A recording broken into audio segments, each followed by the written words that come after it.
খবর শুনছেন দৈনিক সংবাদ চ্যানেল থেকে। আজ জানাবো পশ্চিমবঙ্গ দেশ এবং বিশ্বের বাছাই করা সমস্ত গুরুত্বপূর্ণ তাজা খবর। শুরুতেই জানিয়ে দেব সংবাদ শিরোনাম।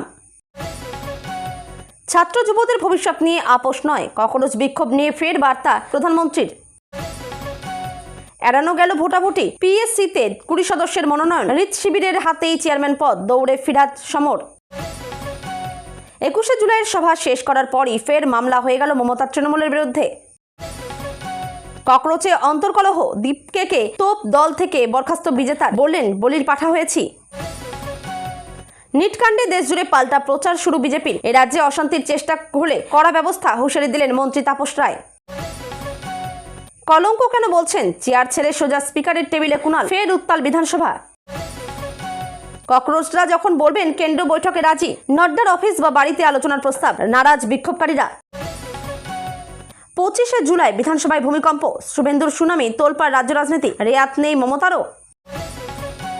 তুমি বাইরে থাকলে তো হিসেব হবে, বিধানসভায় দাঁড়িয়ে মমতার বাক্যে চরম হুঁশিয়ারি মুখ্যমন্ত্রী শুভেন্দুর, তোলপাড় রাজ্য রাজনীতি। ককরোচদের দাপটে বন্ধ দিল্লির 16 মেট্রো স্টেশন, আমি পদক্ষেপ করব, বার্তা প্রধান বিচারপতির। পঞ্চায়েতের চুরি রুখতে প্রধানদের আর্থিক ক্ষমতা কেড়ে সচিবদের সঁপে দিচ্ছে সরকার, শনিবারই আসছে বিল, জানালেন দিলীপ। পাবলিক অ্যাকাউন্টস কমিটিতে ববি সহ ঋতব্রত শিবিরের 5 বিধায়ক, থাকছেন কালীঘাট তৃণমূলের একজন। জাতিগত শংসাপত্রের ক্ষেত্রে পুরনো জমির দলিল বাধ্যতামূলক নয়, জেলা শাসকদের নির্দেশ নবান্নের। সকাল থেকে ভিড় বাড়ছে যন্তর মন্তরে, বন্ধ করা হলো দিল্লির 16 মেট্রো স্টেশন, ধর্মেন্দ্র ইস্তফা না দিলে আন্দোলন চালানোর বার্তা। কোনো মহিলার উপর কিছু ঘটলে নারী নির্যাতন দমনে পুলিশকে ফ্রি হ্যান্ড মুখ্যমন্ত্রীর। চোখের জল ছাড়া কিছু দেওয়ার নেই, মুর্শিদাবাদ দুর্ঘটনায় স্বজনহারাদের পাশে অভিভাবক শুভেন্দু। কুণাল ঘোষকে বিধানসভা থেকে সাসপেন্ড করার প্রসঙ্গে এবার মুখ খোলেন মন্ত্রী অগ্নিমিত্রা পাল। বন্ধ হচ্ছে মুর্শিদাবাদের সেই অভিশপ্ত রেলগেট, রাজ্যকে বড় প্রস্তাব পাঠাচ্ছে রেল। ক্ষমতার অপব্যবহার করে কাছের লোককে চাকরি, প্রাক্তন স্পিকার বিমানের বিরুদ্ধে অভিযোগ কৌস্তবের। দিল্লি পুলিশের বর্বরতার প্রতিবাদে শুক্রবার দেশজুড়ে বিক্ষোভের ডাক ককরোচ জনতা পার্টির।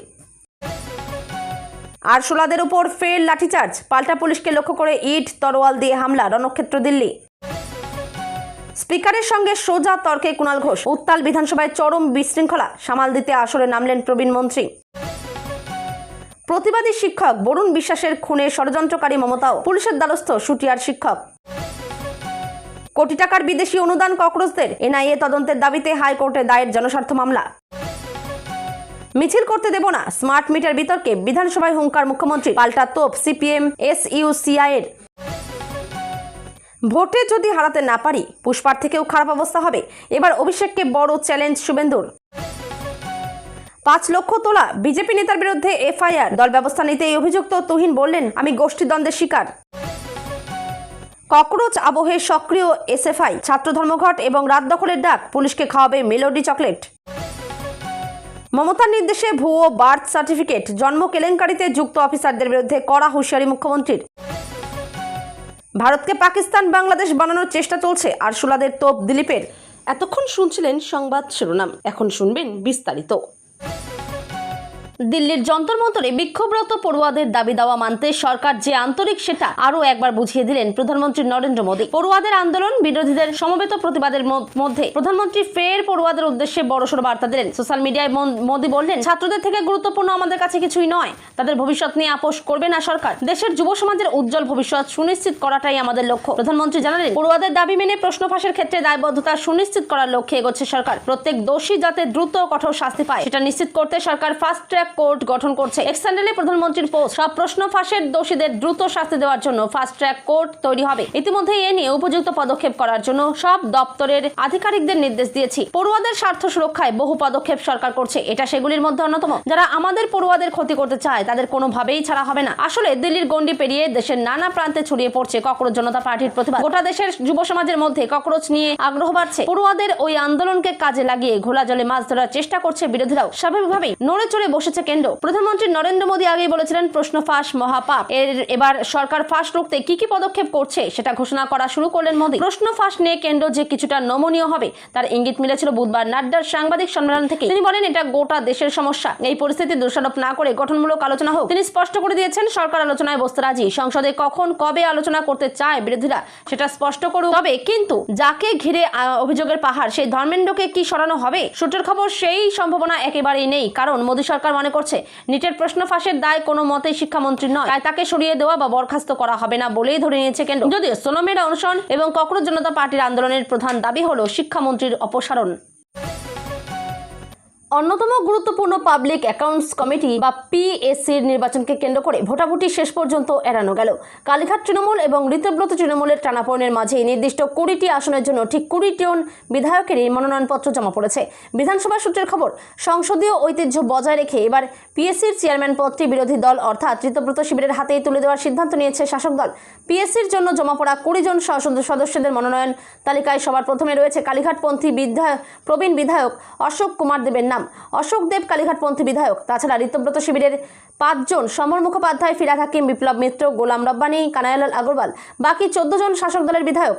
বিধানসভা সূত্রে পাওয়া তথ্য অনুযায়ী পিএসসির পূর্ণাঙ্গ তালিকায় স্থান পাওয়া বিধায়করা হলেন অশোক কুমার দেব, অনুপ কুমার সাহা, অম্লান ভাদুরী, বঙ্কিমচন্দ্র ঘোষ, হিরণময় চট্টোপাধ্যায়, কৃষ্ণেন্দু মুখোপাধ্যায়, রাজেশ কুমার, রূপা গঙ্গোপাধ্যায়, সৈকত পাজা, সমরেন্দ্রনাথ ঘোষ, শিখা চট্টোপাধ্যায়, সোনম লামা, সৌরভ শিকদার, সুব্রত ঠাকুর, স্বপন কুমার দাস, বিপ্লব মিত্র, ফিরাদ হাকিম, গোলাম রব্বানী, কানাইলাল আগরওয়াল এবং সমর মুখোপাধ্যায়।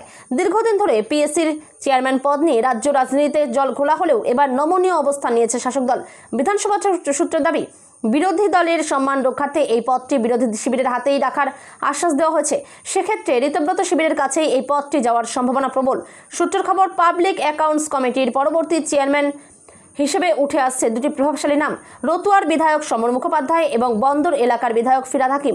এই 2 নেতার মধ্যে যে কোনো একজনকে পিএসসির চেয়ারম্যান পদের দায়িত্ব দেওয়া হতে পারে বলে জোর চর্চা চলছে সংসদীয় অলিন্দে। কোনো লিখিত বাধ্যবাধকতা না থাকলেও সংসদীয় ঐতিহ্য অনুযায়ী বিধানসভার পিএসসি চেয়ারম্যান পদটি সব সময় প্রধান বিরোধী দলের প্রাপ্য। কিন্তু অতীতে মমতা বন্দ্যোপাধ্যায়ের শাসনকালে এই প্রথা বারবার লঙ্ঘিত হওয়ার অভিযোগে সরগরম হয়েছিল রাজ্য রাজনীতি। খাতায় কলমে বিরোধী দলের বিধায়ক হলেও আদতে তৃণমূল ঘনিষ্ঠ নেতাদের হাতেই এই পদ তুলে দেওয়ার নীতি দেখা গিয়েছিল। 21শে জুলাইয়ের সভা কোথায় হবে সেই নিয়ে মামলা মোকদ্দমা করে অবশেষে সভা করার জায়গা জোগাড় করতে পেরেছিল কালীঘাট তৃণমূল। 21শে জুলাইয়ের সভা শেষ, তারপরও মামলা থেকে মুক্তি নেই। এবার কলকাতা হাইকোর্টের নির্দেশ, অবমাননার অভিযোগে দায়ের মামলা। হেস্টিংস থানায় স্বতঃপ্রণোদিত মামলা দায়ের করল কলকাতা পুলিশ। কলকাতা পুলিশ সূত্রে খবর, ক্যাথিড্রাল রোডের একটি লেন খুলে রাখার নির্দেশ দেয় আদালত। তবে বিপুল সংখ্যক কর্মী চলে আসায় জামায়াতের কারণে এই রোডের 2টি লেনই বন্ধ রাখতে হয়। জেনে বুঝে কিভাবে কোর্টের নির্দেশ অমান্য, সেই কারণেই সভার আহ্বায়ক ও আয়োজকদের বিরুদ্ধে দায়ের হয়েছে মামলা। বিগত 15 বছর ধরে রাজ্য জুড়ে উৎসবের আকারে যারা 21শে জুলাই পালন করছে, সে তৃণমূলকে এবার সভা করার জন্য আগেই হাইকোর্টে যেতে হয়েছিল। কত লোক হবে সেই হিসেব দেওয়ার পর আদালত বিড়লা তারামণ্ডলের সামনে সভা করার অনুমতি দেয়। নির্দিষ্ট সময়ে বেঁধে দেওয়া হয় মমতা নেতৃত্বাধীন তৃণমূলের জন্য। বিচারপতি সৌগত ভট্টাচার্যের একক বেঞ্চের নির্দেশ ছিল 2500 লোক নিয়ে তারামণ্ডলের সামনে সভা করবেন মমতা বন্দ্যোপাধ্যায়। তেমনটাই হয়েছিল। তবে বেলা যত বাড়তে থাকে ততই মানুষের ভিড় লক্ষ্য করা যায়। জেলা কলকাতার প্রচুর কর্মী সমর্থকরা ধীরে ধীরে আসতে শুরু করেন তারামণ্ডলের সামনে। বিচারপতির নির্দেশ ছিল রাস্তা বন্ধ রেখে কোনো সভা করা যাবে না। প্রসঙ্গত বিগত দিনে এভাবেই রাস্তা বন্ধ করে 21শে জুলাই পালিত হতো। এর জেরে সমস্যায় পড়তেন সাধারণ মানুষ। রাস্তা থেকে বাস তুলে নেওয়া হতো, জেলাগুলি থেকে ট্রেনে ভিড় করে কলকাতায় আসতেন সাধারণ মানুষ। এর জেরে রীতিমতো হয়রানির শিকার হতে হতো নিত্যযাত্রীদের। তৃণমূল সরকার ক্ষমতা থেকে সরতেই মামলা দায়ের হয়। সেই একই জিনিস যেন এবার না হয় সেই কারণে নিচ্ছিল নির্দেশ। তবে ক্যাথিড্রাল রোডের 2টি লেন বন্ধ হওয়ায় এবার স্বতঃপ্রণোদিত মামলা করল পুলিশ। ককরোচ জনতা পার্টিতে এবার অন্তর্কলহ। দল থেকে বরখাস্ত হয়ে প্রতিষ্ঠাতা অভিজিৎ দীপকে তোপ দাগলেন বিজেতা দাহিয়া। বললেন, আমাকে বলির পাঠা করা হয়েছে। শুধু তাই নয়, অভিজিৎকে কচুরি নুডলস ভক্ষণের কথা মনে করালেন বিজেতা। সম্প্রতি সমাজ মাধ্যমে একটি ভিডিও বার্তায় বিজেতা বলেন, সিজেপি থেকে বরখাস্ত হওয়ায় আমি মর্মাহত। বিক্ষোভ চলাকালীন বার্গার খাওয়ার কারণে আমাকে জনসমক্ষে হেনস্থার শিকার হতে হয়েছে। পরবর্তীকালে অভিজিৎ আমাকে ফোন করেন, তখন আমি প্রতিবাদ স্থলে যাওয়ার প্রস্তুতি নিচ্ছিলাম। ভেবেছিলাম তিনি আমাকে আশ্বস্ত করতে ফোন করেছেন, কিন্তু বাস্তবে তা হয়নি। তিনি আমাকে প্রতিবাদ আসতে বারণ করে দেন। আমি যখন সিজেপির বিরুদ্ধে ওঠা অপপ্রচারগুলি খণ্ডন করছিলাম, কিন্তু শেষে আমাকেই আমার দলের সদস্যরা আমাকে বলির পাঠা বানিয়ে দিল। গোটা ঘটনায় আমি হতাশ। তিনি আরো বলেন, সিজেপির পক্ষে আমি জোরালো অবস্থান নিয়েছিলাম। যদি আমার বার্গার খাওয়ার সমস্যা হয়ে থাকে তাহলে অভিজিৎ কচুরি খেয়েছিলেন। সেই ভিডিও ভাইরাল হয়েছিল, তখন আমি তার পাশে দাঁড়িয়েছিলাম। এছাড়াও বিভিন্ন বিষয়ে আমি ককরোচ প্রতিষ্ঠাতাকে সমর্থন করেছিলাম, কিন্তু তাদের পদক্ষেপে আমি হতাশ। আরশোলাদের সংসদ অভিযান ঘিরে যখন রণক্ষেত্র দিল্লি, রাজপথে পুলিশের লাঠিচার্জের মুখে আন্দোলনকারীরা, তখন বিজেতার একটি ভিডিও ভাইরাল হয়। সেখানে প্রাক্তন ককরোচ মুখপাত্রকে বার্গার ভক্ষণ করতে দেখা যায়। যদিও সেই ভিডিওর সত্যতা যাচাই করেনি আমাদের চ্যানেল। তারপরে বিতর্ক চরমে ওঠে, কড়া পদক্ষেপ করে সিজেপির মুখপাত্র এবং সমস্ত পদ থেকে সরিয়ে দেওয়া হয় বিজেতাকে। রাজনৈতিক উদ্দেশ্যে দেশে নৈরাজ্য সৃষ্টির চেষ্টা হচ্ছে, অভিযোগ বিজেপির। রাজ্যের মন্ত্রী তাপস রায় জানিয়েছেন, এই রাজ্যে অশান্তি পাকানোর কোনো চেষ্টা বরদাস্ত করা হবে না। পুলিশ প্রশাসন প্রস্তুত রয়েছে। নিটের প্রশ্ন ফাঁসকে ঘিরে বিক্ষোভ মাথাচাড়া দিচ্ছে দেশ জুড়ে। এবার তার পাল্টা প্রচারে নেমে পড়ল বিজেপি। পশ্চিমবঙ্গেও বৃহস্পতিবার শাসক বিরোধী শিবিরের তরফে সাংবাদিক বৈঠক করে সতর্ক করে দেওয়া হয়েছে। রাজ্যের মন্ত্রী তাপস রায় জানিয়েছেন, এ রাজ্যে অশান্তি পাকানোর কোনো রকম চেষ্টা বরদাস্ত করা হবে না। পুলিশ প্রশাসন প্রস্তুত রয়েছে। রাজনৈতিক উদ্দেশ্যে দেশে নৈরাজ্য সৃষ্টির চেষ্টা করা হচ্ছে, অভিযোগ বিজেপির। বিজেপি সরকারের আমলে কোথায় কত পরীক্ষার প্রশ্ন ফাঁস হয়েছিল তার খতিয়ানও দিয়েছেন তাপস। নিটের প্রশ্ন ফাঁস, শিক্ষায় দুর্নীতির অভিযোগে এবং কেন্দ্রীয় শিক্ষামন্ত্রী ধর্মেন্দ্র প্রধানের পদত্যাগ চেয়ে দিল্লিতে আন্দোলন শুরু করেছে ককরোচ জনতা পার্টি। তাদের সমর্থন জানিয়ে অনশন করছেন সোনম ওয়াংচুক। বৃহস্পতিবার তার অনশনের 26তম দিন। সরকার পক্ষের সঙ্গে সিজেপি প্রতিনিধিদের এক দফা বৈঠক হলেও তা থেকে সমস্যার কোনো সমাধান সূত্র বেরোয়নি। এই পরিস্থিতিতে কলকাতাতেও নিট কাণ্ডে বিক্ষোভ কর্মসূচির প্রস্তুতি শুরু হয়েছে। সিপিএমের ছাত্র সংগঠন এসএফআই শুক্রবার শহরে মিছিল করবে। দেশজুড়ে ছাত্র ধর্মঘটেরও ডাক দিয়েছে তারা। এছাড়া সিজেপির তরফে শুক্রবার কলকাতায় বিক্ষোভ কর্মসূচির অনুমতি চেয়ে পুলিশকে ইমেল পাঠানো হয়েছে বলে খবর। তার আগে সাংবাদিক বৈঠক করে অবস্থান স্পষ্ট করল রাজ্য। বুধবারের পর বৃহস্পতিবারও উত্তাল বিধানসভা। গতকাল বিধানসভা থেকে সাসপেন্ড করা হয়েছিল কুণাল ঘোষকে। মার্শাল দিয়ে চ্যাংদোলা করে বিধানসভায় বের করে দেওয়া হয়েছিল কুণালকে। আজ সেই বিষয় নিয়ে বিধানসভায় কথা বলতে গেলে শোভনদেব চট্টোপাধ্যায়কে থামিয়ে দেন স্পিকার রথীন্দ্র বসু। স্পষ্ট জানিয়ে দেন, গতকালের ঘটনা নিয়ে কোনো রকম আলোচনা হবে না বিধানসভায়। বুধবারের ঘটনাকে কলঙ্কজনক বলেন স্পিকার। এরপরই তার এই মন্তব্যের বিরোধিতা করেন কুণাল ঘোষ, প্রতিবাদ করেন শোভনদেব চট্টোপাধ্যায়। এরপরই এই ঘটনাকে কেন্দ্র করে উত্তাল হয় বিধানসভা। বৃহস্পতিবার ঠিক কী ঘটল বিধানসভায়? শোভনদেব চট্টোপাধ্যায় তখন বক্তৃতা দিতে উঠেছেন। স্পিকার রথীন্দ্র বসু প্রথমে জিজ্ঞাসা করেন, আপনি কি বিষয়ে বলবেন আর কতক্ষণ বলবেন প্রথমে জানান। জবাবে শোভনদেব গতকালের ঘটনার বিষয়ে বলা শুরু করেন। সেই সময় তাকে থামিয়ে দেন স্পিকার, জানান গতকালের বিষয়ে কোনো রকম আলোচনা হবে না, যা হওয়ার হয়ে গিয়েছে। বিধানসভার ইতিহাসে এই রকম ঘটনা খুব কম ঘটেছে, কলঙ্কজনক অধ্যায়, এটা নিয়ে আর কোনো কথা হবে না। সঙ্গে সঙ্গে স্পিকারের মন্তব্যের বিরোধিতা করেন শোভনদেব চট্টোপাধ্যায়। এরপর প্রশ্ন তোলেন কুণাল ঘোষও। বেলেঘাটার বিধায়ক প্রশ্ন করেন, কলঙ্ক কেন বলছেন? কলঙ্ক শব্দ প্রত্যাহার করুন। স্পিকার জানান, আমি আপনাকে 3বার অনুরোধ করেছি, আপনি শোনেননি। তখন কুণাল বলেন, আমি কোনো ধাক্কাধাক্কি করিনি। বৃহস্পতিবার সকালে নিটের প্রশ্ন ফাঁসের বিরুদ্ধে কঠোর পদক্ষেপের আশ্বাস দিয়েছেন প্রধানমন্ত্রী নরেন্দ্র মোদী। জানান, অভিযুক্তদের দ্রুত বিচারের জন্য ফাস্ট ট্র্যাক আদালত তৈরি করা হবে। ককরোচ জনতা পার্টির প্রতিনিধিদের ফের আলোচনায় ডাকল কেন্দ্রীয় সরকার। কেন্দ্রের তরফে মন্ত্রী জিতেন্দ্র সিংহ বৃহস্পতিবার জানিয়েছেন, যে কোনো সময় তারা আলোচনায় বসতে প্রস্তুত। কেন্দ্রের প্রতিনিধি হিসেবে সেখানে জিতেন্দ্র ছাড়াও থাকবেন আর এক মন্ত্রী জেপি নাড্ডা। নাড্ডার বাড়ি বা অফিসে আলোচনা হতে পারে। কথা বলে সমস্যা সমাধানের আর্জি জানিয়েছেন মন্ত্রী, কিন্তু সিজেপি এই আমন্ত্রণ খারিজ করে দিয়েছে বলে খবর। তারা নিরপেক্ষ স্থানে আলোচনা চায়। জিতেন্দ্রের বক্তব্য, এই নিয়ে বুধবার বিকেল থেকে মোট 4 বার বিক্ষোভকারীদের প্রতিনিধিদের আলোচনার জন্য ডাকা হলো। সরকার পড়ুয়াদের হিতাকাঙ্ক্ষী এবং তাদের দাবিগুলি গুরুত্ব দিয়ে দেখছে। কেন্দ্রীয় মন্ত্রী বলেন, সরকার 4 বার আনুষ্ঠানিকভাবে বিক্ষোভকারীদের আলোচনায় বসার প্রস্তাব দিয়েছে। তরুণ সমাজের কাছে আমাদের বার্তা, সমস্ত বিষয় নিয়ে সরকার আপনাদের সুবিধা মতো যে কোনো সময় আলোচনায় বসতে প্রস্তুত।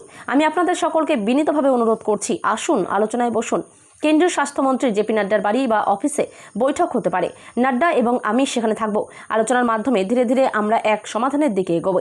ছাত্রছাত্রীদের কল্যাণের জন্য সরকার ধারাবাহিকভাবে পদক্ষেপ করছে বলে জানান জিতেন্দ্র।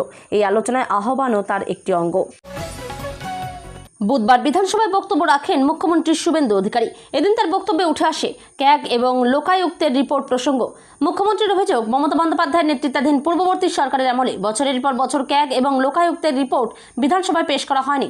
এবার সেই রিপোর্টগুলি বিধানসভায় পেশ করে প্রয়োজনীয় পদক্ষেপের পথে হাঁটবে বর্তমান সরকার। শুভেন্দু অধিকারী স্পষ্ট জানিয়ে দেন, ক্যাগের রিপোর্টে দুর্নীতির প্রমাণ মিললে কাউকে রিয়াদ করা হবে না। প্রাক্তন মুখ্যমন্ত্রী হন বা কোনো মন্ত্রী কিংবা অন্য কোনো প্রভাবশালী নেতা, কারো বিরুদ্ধেই ব্যবস্থা নিতে পিছপা হবে না সরকার। প্রয়োজন হলে সংশ্লিষ্টদের বিরুদ্ধে এফআইআর দায়ের করার জন্য রাজ্যপালের কাছে সরাসরি সুপারিশ করা হবে বলেও জানান তিনি। মুখ্যমন্ত্রীর দাবি, ক্যাগ বা লোকায়ুক্তের রিপোর্ট বিধানসভায় পেশ করা বাধ্যতামূলক হলেও আগের সরকার সেই সাংবিধানিক প্রক্রিয়া এড়িয়ে গিয়েছে। আগামী 25শে জুলাই বিধানসভায় ক্যাগের রিপোর্ট পেশ করা হবে বলে জানান তিনি। পরবর্তী অধিবেশনে সেই রিপোর্ট নিয়ে বিস্তারিত আলোচনা করে রিপোর্টে দেওয়া সুপারিশ অনুযায়ী পদক্ষেপ করা হবে বলেও জানান মুখ্যমন্ত্রী। শুভেন্দু বলেন, 25 তারিখ ক্যাগের রিপোর্ট পেশ হবে। পরবর্তী অধিবেশনে সেই রিপোর্ট নিয়ে আলোচনা হবে এবং সুপারিশ অনুযায়ী সিদ্ধান্ত নেওয়া হবে। ক্যাগের রিপোর্টে যেখানে দুর্নীতির প্রমাণ মিলবে সেখানে প্রাক্তন মুখ্যমন্ত্রী, কোনো মন্ত্রী বা যে কোনো স্তরের নেতা কেউই ছাড় পাবেন না। তাদের বিরুদ্ধে এফআইআর দায়ের করার জন্য আমরা মাননীয় রাজ্যপালের কাছে সুপারিশ। 21শে জুলাইয়ের শহীদ দিবসের মহাসভা থেকে তৃণমূল সুপ্রিমো তথা প্রাক্তন মুখ্যমন্ত্রী মমতা বন্দ্যোপাধ্যায়ের নাম না করে অভিষেক বন্দ্যোপাধ্যায়কে বাঘ বলে সম্বোধন করেছিলেন। ঠিক তার পরদিনই বুধবার রাজ্য বিধানসভার অধিবেশন কক্ষে দাঁড়িয়ে সেই মন্তব্যের পাল্টা নজিরবিহীন ও চরম আক্রমণাত্মক জবাব দিলেন রাজ্যের বর্তমান মুখ্যমন্ত্রী তথা স্বরাষ্ট্রমন্ত্রী শুভেন্দু অধিকারী। নাম না করে তৃণমূলের সেকেন্ড ইন কমান্ডকে জেল যাত্রার প্রচ্ছন্ন ইঙ্গিত দিয়ে সরাসরি চ্যালেঞ্জ ছুড়ে দিলেন তিনি। সম্প্রতি অবৈধ নির্মাণের অভিযোগে আমতলায় তৃণমূলের কার্যালয় ভাঙা শুরু হতেই ডায়মন্ড হারবারের সাংসদ অভিষেক বন্দ্যোপাধ্যায়ের হুঁশিয়ারি দিয়েছে, বলেছিলেন 2031 সালে সব হিসাব বুঝে নেওয়া হবে। 21শে জুলাইয়ের মঞ্চ থেকেও সেই একই সুর শোনা গিয়েছিল।